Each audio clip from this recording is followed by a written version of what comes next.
Ukuthi impilo yakho yeminyaka engamashumi 40 edlule ibingelona ukuphila, kodwa kube ukubhubhisa isikhathi, lokhu kuzwakala kubuhlungu, kodwa kuyiqiniso kubaningi. Bavuka, bayasebenza, bakhokhe izikweletu, bakhathazeke, babize lokho ukuphila. Kungani uma umthetho wokukhangwa usebenza, ungakujabuleli okuthandayo?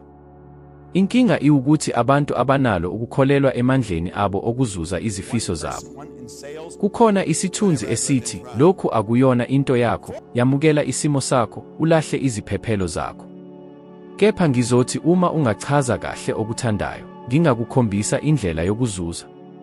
Lokhu akulona ukuzikhukhumeza, kuyiqiniso. Konke kusebenza ngemithetho ecacile, efana nomthetho wokuqatha.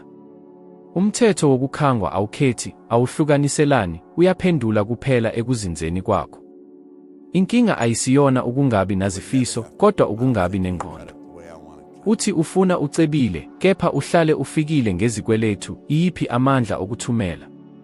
Izwe aliqondi amazwi, liqonda amaza. Amazwi okukhathazeka angumkhathi, amazwi okukhathazeka angukuswela, amazwi okungabaza angumqobo. Ukhanga izimo esiqinisa isimo sakho.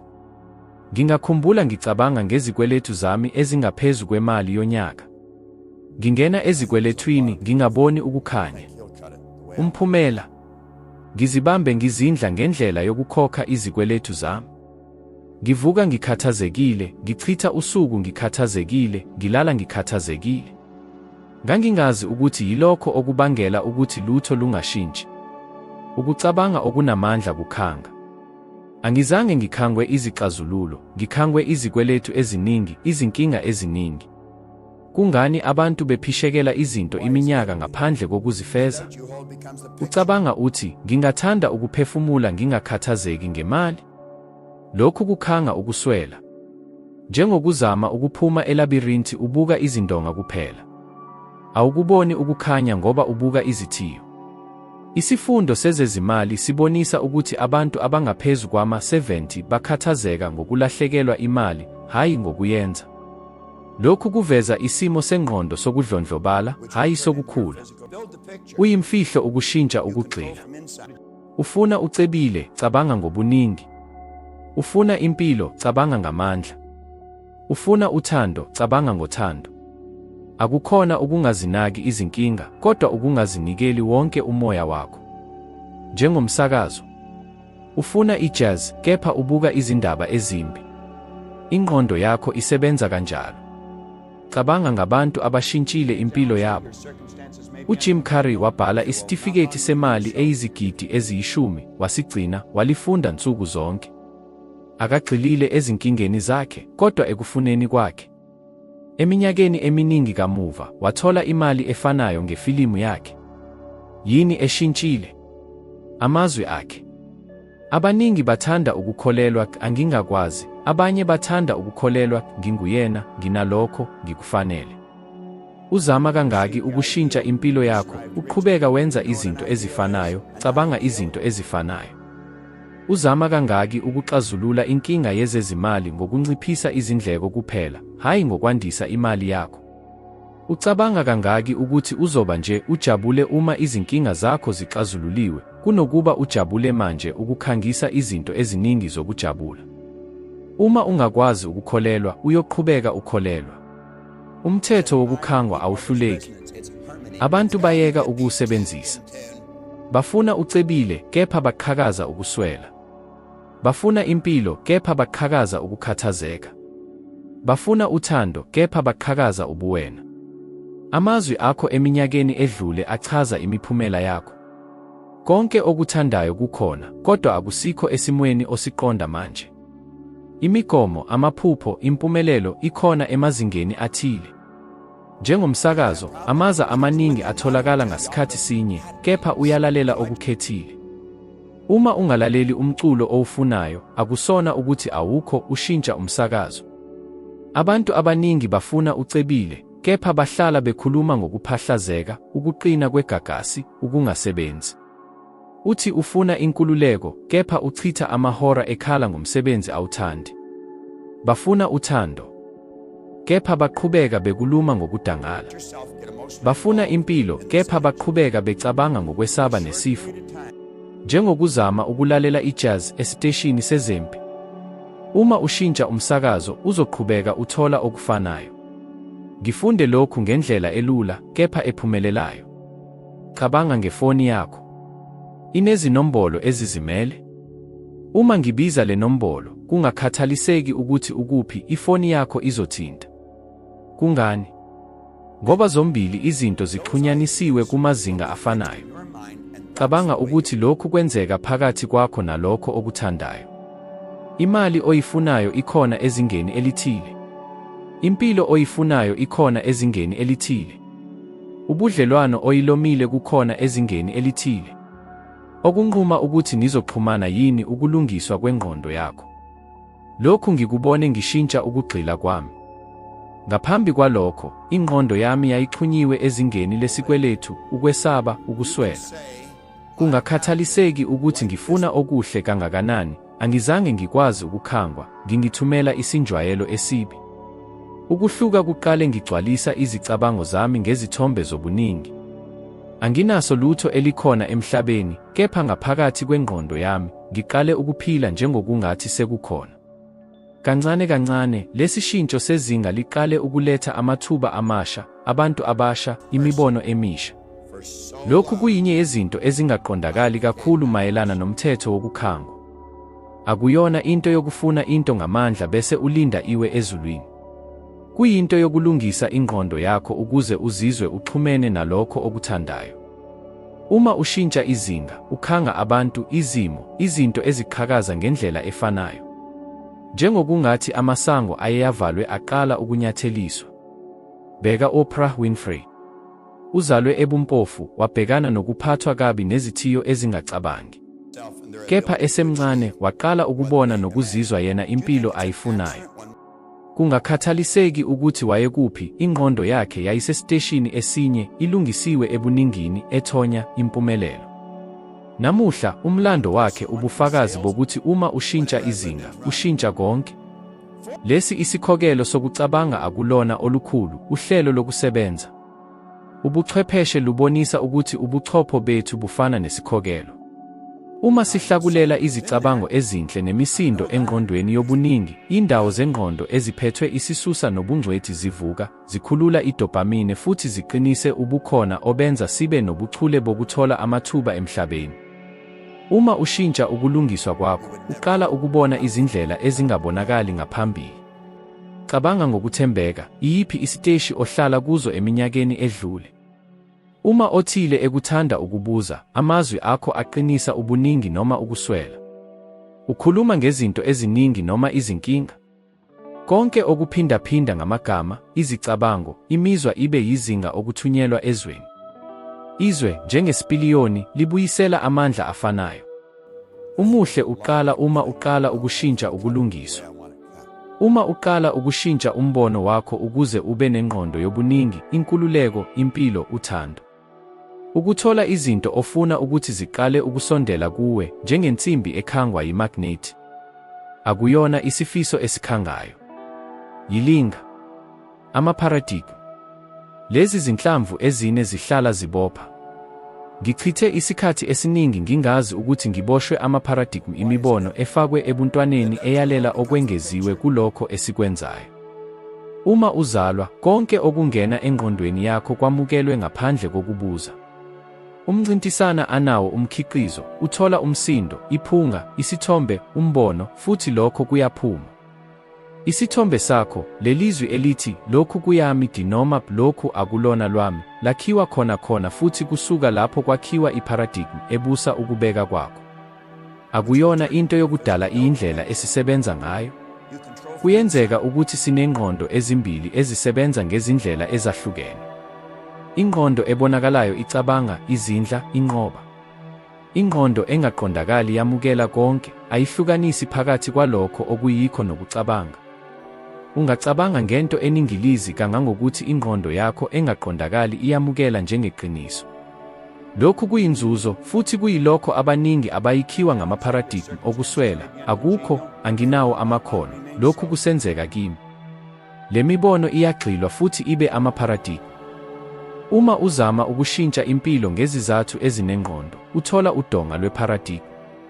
Ubone ukuthi kungani abantu abaningi bazi okufanele bakwenze futhi abakwenzi. Ukwazi okuphezulu nemiphumela ephansi lokhu kuhlukahlukana kukhona ngoba ipharadigi isayala. Ngingakhumbula umhla lapho othile engibonisa khona lesi sisebenzi.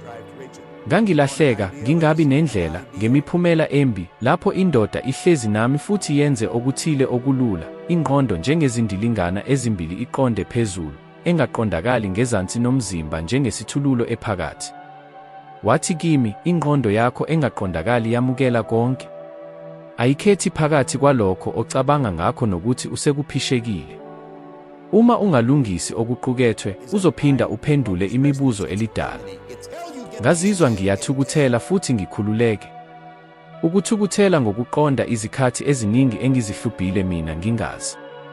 Ukuthula ngokuqonda ukuthi akubona ukuntula amakhono, kwakuyiprogram. Kwakuyinto ebonakalayo. Okokuqala angizange ngizizwe nginqobeka, ngazizwa ngingashintsha uhlelo lwami. Lokho kwakuyisigququko sezingqondo. Ngiyaphuma ekuzithoba ngiya ekuthandweni kokwenza, isiduli selithemba elashise isonto lonke esifubeni sami. Uma ufuna ukuphula lesi simo, kuqala ubone ipharadigi. Zibuze, yiziphi izigaba eziphindaphindwayo ngezimali, ubudlelwano, umsebenzi? Uthe kangaki kuye kwaba njalo njengesihlangu? Yikuphi okuqala emndenini onalo ukuphila okuphumelelayo noma okwehlulekayo? Akukhona nje ukuba nomgomo uma ukuhlelwa kwakho kwangaphakathi kukhulumisana nokuphikisana. Ingqondo iqonde ingabeka imigomo, kepha ingqondo engaqondakali izoqhubeka nokuziphatha okuzenzakalelayo kuze kube yilapho ibhaliwe kabusha. Manje, ukushintsha lokhu futhi ngifuna ukuba ngicacile, ngoba ukucabanga akushintshi impilo. Okokuqala, lawula okungena. Uma ingqondo yakho iyindlu, unquma ukuthi ubani oqala ukuhamba ngaphandle komnyango. Cushiza ukusetshenziswa kwezindaba ezimbi, khuluma kancane ngezilinganiso, lungisa indawo yakho ukuze ibonise ikusasa ofuna ukuluhlela, izithombe, izincwadi, abantu abaphila ezingeni ofuna ukuba kulo. Okwesibili, sebenzisa ukuphindaphinda okuqondwayo. Bhala umbono omusha futhi ubonise ingqondo yakho ngalo nsuku zonke. Thatha ikhadi ubhale ngokucacile, ngingenza imali, impilo, ubudlelwano, ngalendlela kuze kube ngalolo suku. Funda ngezwi elikhulu ekuseni nasebusuku. Okwesithathu, bona ngemininingwane, akuyona into yokucatshangelwa, kepha isenzakalo esiphelele, ukuthi ukuphi, ubani okanye wakho, iphunga, imizwa. Khumbula, ingqondo engaqondakali ayihlukanisi phakathi kwalokho okufunwayo nalokho okuyikho. Okwesine, yenza njengokungathi kushintsha imikhuba emincane eqinisekisa ingqondo yakho engaqondakali ukuthi usemqondweni omusha, ihembe, amahora, imisebenzi ehambisana nokuthi ungubani omusha. Okwesihlanu, funa izibonelo, qondana nabaphathi, izincwadi, nezindawo ezinapharadigi oyifunayo. Ngithole izindlela nezibonelo zabantu ababekwazi ukusebenzisa lo mthetho, yilokho engikufundile. Ukuhluka kwepharadigi kudinga isineke nendlela. Ubuchwepheshe obufundile ubuchopho buveza ukuthi ukuphindaphinda kwenza izindlela ze-neural, lokhu kubizwa ngokuthi i-neuroplasticity. Imicabango ephindaphindwayo iqinisa ama-synapses, ukucabanga okuphindaphindwayo kufaka ama-cataracts. Okusho ukuthi, ukuqeqeshwa kulula futhi kunengqondo okungekho yisikhuthazo. Abaningi bayeka uma impendulo endala izama ukubabuyisela. Yilokho okubaluleke kakhulu ukuthi kube nezinhlelo zokusekela, umkhuba wokusa okulungele, umlingani wokubika, indawo engafuni umlando omdala. Manje nginikela umsebenzi olula, oluqondile, lokuqala ushintsho, thayela ipharadigi eyodwa eyihlulekile, isibonelo, imali ikanye nabanye, angiyena mina. Bhala ukuthi uthole kuphi futhi. Bese ubhala impikiswano ngokwakho futhi ezikhathini zangempela, ngiyikhangwa ubuningi ngemiqondo nezenzo zami. Funda lesigwebo izikhathi ezimbili uma uvuka futhi izikhathi ezimbili ngaphambi kokulala izinsuku eziyisikhombisa. Bona imizuzu emihlanu ngehora le-12 njengokungathi usebuningini iphunga, ukubamba imizwa. Ngesikhathi esifanayo, shintsha isenzo esincane esiqinisekisa ukukholelwa okusha, vula i-akhawunti yokonga, shayela iklayenti elikhulu, bhalisa ekilasini. Uma uqhubeka nalokhu, ingqondo yakho iyamukela iqiniso elisha futhi imiphumela iqala ukulingana. Ungaphikisana, ngizame futhi akusebenzi. Ngibuza, uzame kangaki ngaphandle kwendlela, ngaphandle kokuphindaphinda, ngaphandle kokushintsha indawo? Uyeka kangaki ekuqaleni kokungakhululeki? Ukuphula amaparadigm kukungakhululeki, kuyinto yokushintsha izinto ezibalulekile, kepha umvuzo ukudala impilo eqondiswayo. Amaparadigm awonawo amacala, uhlelo lokusebenza olungalubhala kabusha. Isinyathelo sokuqala sinokuthobeka namandla, ukuqaphela ukuthi kukhona iparadigm esebenzayo nokwenqaba, okokuqala, ukuba umbhali wengqondo yakho. Abantu abaningi baphila njengabaqondisi emifilmeni yabo. Bavuka, balandela umkhuba othile, basebenza emisebenzini abangayikhethile, balandela amaparadigm afakwe umphakathi, futhi ekupheleni kosuku kuphela. Kufana nokuthi impilo yabo ihlale iqhubeka, ngesikhathi isabelo esiyinhloko sidlalwa omunye umuntu. Ubone ukuthi lokhu kuvamile kangakanani. Abantu abakhalela ukuswela isikhathi, ukuswela ukukhetha, ukuswela amathuba kepha baqhubeka bephinda isigcawu esifanayo, ngaphandle kokubona ukuthi kufanele babe ngabaphathi bembukiso. Iqiniso liwukuthi, uma ungathathi isinyathelo sempilo yakho, unikeza abanye ukulawula. Kungumqashi onquma ukuthi ukubaluleka kwakho ngenyanga, imindeni eyalela ukuthi yini okufanele uyenzayo noma ungayenzi, ngumoya obekela imingcele emandleni akho. Futhi okumangalisayo yikuthi abaningi bakholelwa ukuthi lokhu kuvamile, ukuthi ukuphila okuhlanganiswe namaparadigm nokulinganiselwa kuyindawo yabo bonke. Kepha akunjalo. Uma ungumqondisi, uqala ukubhala izigcawu, izingxoxo nokuphela okuveza lokho okuthandayo. Kepha uma uhlala ungumqondisi, amandla akho ayathululwa, izinga lakho liyamile, futhi uthola kuphela izinto ongalingaqondisi.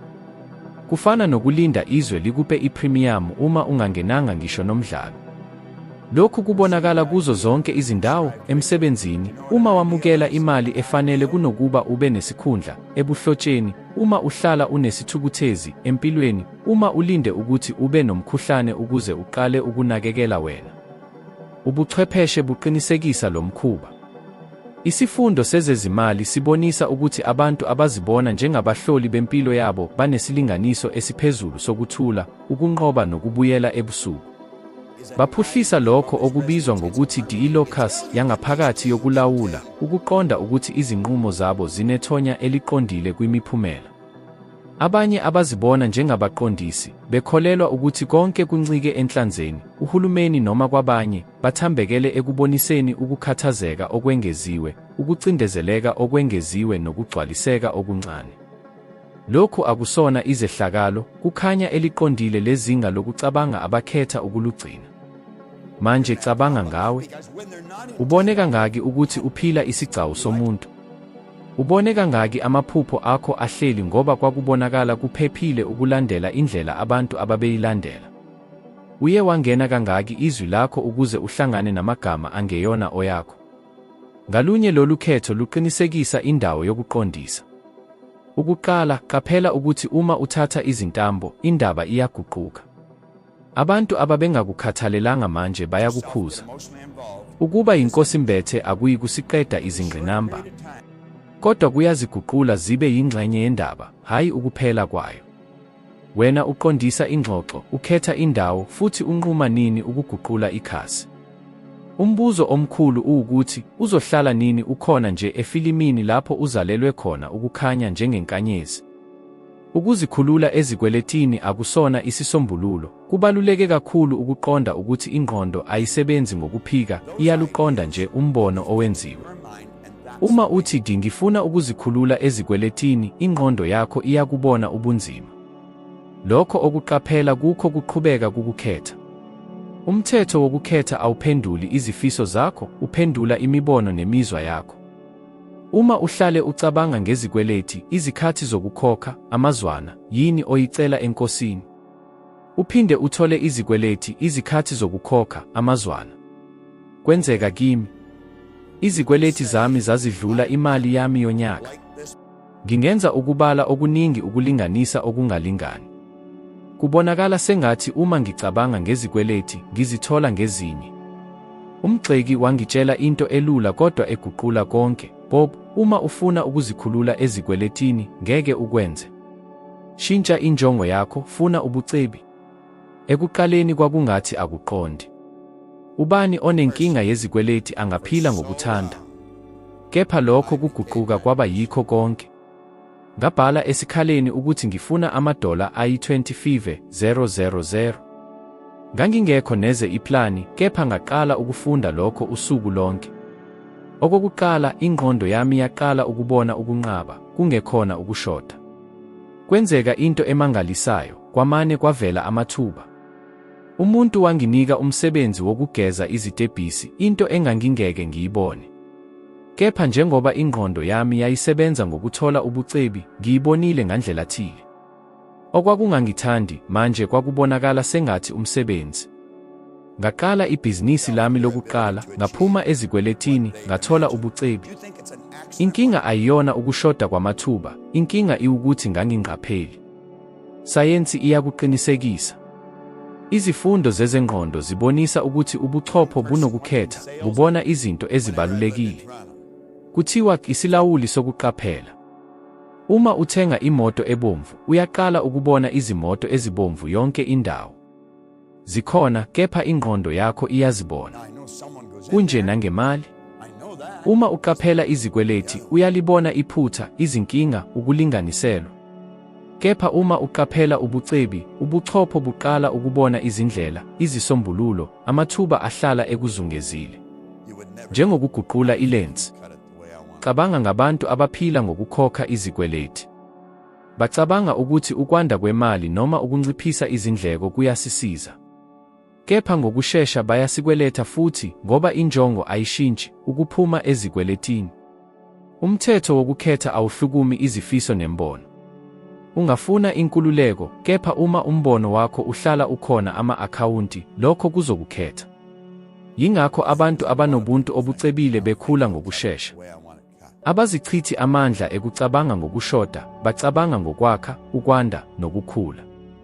Ngisho noma benesikweleti noma inkinga yemali, abagxili kuyo. Baqala ukufuna indlela yokuthola imali, ukwandisa inani labo abalusiza, ukwenza imali. Cabanga, kangaki uthi ngifuna nje ukukhokha izikweleti, ngifuna nje ukulinganisa izimali. Lokho kusho ukuthi ucela uNkulunkulu ukuba uhlale ushoda. Uma lokho ulikhethayo, lokho kuzokwenzeka. Kepha uma ushintsha umbuzo ube ngingayandisa kanjani inani lemi abalusiza nokukhula kwemali yami, ingqondo yakho izofuna izimpendulo ezihlukile. Isisombululo sokungalwi nezinkweleti, ngoba ukulwa nazo kusho ukuthi uhlale uziqaphela. Kumele wakhe umbono omusha, wona obuningini, ukugeleza, ubucebi. Umbono kufanele uhlale ukhona, ucacile, ubuye ube wena. Uma lokho kwenzeka, izinto ziguquka. Uma izinto ziguquka, imiphumela iyaguquka. Akukhethi. Ubuze, yini oyifakile engqondweni yakho, umbono wezikweleti noma umbono wobuningi? Umthetho wokukhetha awuphuluki. Uphendula umbono owukhethayo nsuku zonke. Umqondo owukhethayo nsuku zonke ubeka imiphumela. Uma ufuna ukuqhubeka nalendlela, ividiyo elandelayo ikulindile. Uzothuthuka, ube ngcono kunangaphambili. Ngiyabonga ngokuba lapha, sibone ekuhambeni kwevidiyo.